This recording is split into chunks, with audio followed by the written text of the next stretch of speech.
നമ്മളുള്ളത് മദീന മോളിലാണ്. ഇവിടെയാണ് സക്രിയയുടെ പുതിയ ഓഫീസിന്റെ ഇനോഗ്രേഷൻ നടക്കുന്നത്. സാധാരണ ഇനോഗ്രേഷന് നാടകട്ട് ചെയ്യാൻ ഒരു സെലിബ്രിറ്റി എന്തായാലും ഉണ്ടാവും. ശരിക്കും ഇന്നത്തെ ഇനോഗ്രേഷൻ ചെയ്യാൻ പോകുന്ന സെലിബ്രിറ്റി മിന്നു അല്ല. ഞാൻ പിന്നെ പണ്ടേ സെലിബ്രിറ്റി അല്ല. ജാബിറത്തെ വിളിക്കാണ്, സക്രിയയുടെ വൈഫിനെയാണ്. അവിടെ എല്ലാം സെറ്റപ്പ് ആയോന്നൊന്ന് ചെക്ക് ചെയ്യാൻ വേണ്ടിയാ. സെറ്റപ്പ് ആയിട്ട് നമുക്ക് സെലിബ്രിറ്റിയും കൊണ്ട് കയറിയ പോരെ. ജാബിത, സക്രിയക്ക് അടുത്തുണ്ടോ? സക്രിയക്ക് ഒരു സർപ്രൈസ് കൊടുക്കാൻ പോവാണ്. എന്റെ കൂടെ ഇനോഗ്രേറ്റ് ചെയ്യാൻ ഒരു സെലിബ്രിറ്റി വരുന്നുണ്ട്. സർപ്രൈസ് ആണ്. അപ്പം അവിടെ എല്ലാം സെറ്റപ്പ് ആണല്ലോ അല്ലെ? ആളൊക്കെ ഉണ്ടല്ലോ.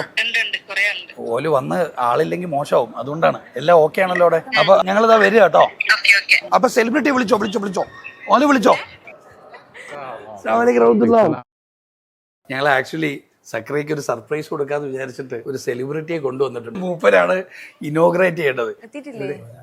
ഒന്നുമില്ല.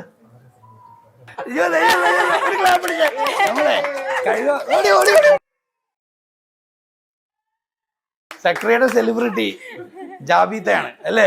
വായിച്ചോടാ.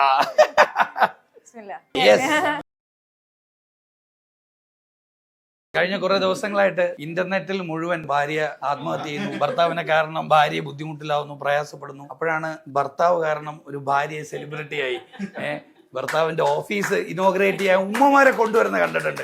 പക്ഷെ ഭാര്യയെ കൊണ്ടുവരണമെന്ന് ഞാനല്ല തീരുമാനിച്ചത്, സക്രിയ പറഞ്ഞിട്ട് ചെയ്തതാണ്. പൊതുവെ പറയാറുണ്ട് behind every successful men there is A woman എന്നുള്ളത്. അത് ചിലപ്പോൾ ഉമ്മയാകാം, വൈഫാകാം, സിസ്റ്റേഴ്സ് ആകാം, ആരായിക്കോട്ടെ. സക്രിയക്കാരുടെ ലൈഫിൽ ഏറ്റവും വലിയ സെലിബ്രിറ്റി എന്ന് പറയുന്നത് പൊന്നായ വൈഫാണ്. അൽഹംദുലില്ലാ, ഒരുപാട് സന്തോഷം. എക്സ്പെക്ട് ചെയ്തിട്ടില്ല. റിയാസ് പറഞ്ഞപ്പോൾ ഞാനിങ്ങനെ നോക്കുകയാണ് ആരാണ് വരുന്നത്. സെലിബ്രിറ്റി ആരാണ്?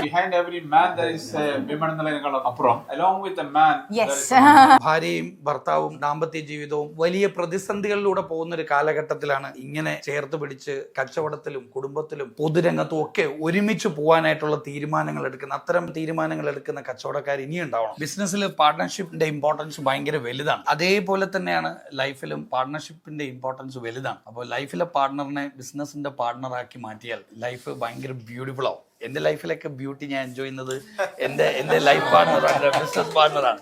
അപ്പൊ അതേപോലെ നമ്മുടെ പാർട്ട്ണറിനെ വീട്ടിൽ മാത്രം ഇരുത്തരുത്. This is a message. ഉമ്മയെ നമ്മൾ ചേർത്ത് പിടിക്കാറുണ്ട്, കുടുംബത്തിനെ എല്ലാവരും ചേർത്ത് പിടിക്കാറുണ്ട്. പക്ഷെ പലപ്പോഴും മറന്നു പോകുന്നത് വീട്ടിൽ നമ്മളെ ഏറ്റവും കൂടുതൽ ചേർത്ത് പിടിക്കുന്ന നമ്മുടെ ഭാര്യയാണ്. അവരെ നമ്മൾ ചേർത്ത് പിടിച്ച് കച്ചവടത്തിന്റെ ഫ്രണ്ടിൽ ഇതേപോലെ ഇനോഗ്രേറ്റ് ചെയ്യാനായി സെലിബ്രിറ്റി ആയിട്ടൊക്കെ കൊണ്ടുവരുന്നിടത്തൊക്കെയാണ് മാറ്റങ്ങൾ ഉണ്ടാവുന്നത്.